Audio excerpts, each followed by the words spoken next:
اللہ نے قرآن میں آپشن نہیں رکھے، حکم دیا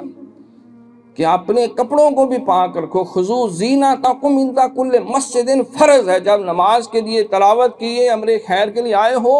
تو خوب زینت پکڑو۔ سرکار نے غسل کیا بہترین طریقے سے، سر میں تیل لگایا، صاف ستھرے کپڑے پہنے، اچھی طرح خوشبو لگا کے سارے جسم کی شعبے کندھوں پہ نیچے دائیں بائیں جس طرح انسان اپنے ہاتھوں کی بیک سائڈ، اور پھر سرما لگایا، کنگھی کی، پھر شیشہ سامنے رکھ کے ٹوپی رکھ کے امامہ شریف باندھ کے بھی سیٹ کر کے دیکھ رہے ہیں۔ سیدہ بی بی عائشہ صدیقہ سلام اللہ علیہا و رضی اللہ تعالیٰ عنہا ام المومنین بنت سیدنا صدیق اکبر رضی اللہ عنہما عرض کرنے لگی، حضور میں بڑی دیر سے دیکھ رہی ہوں،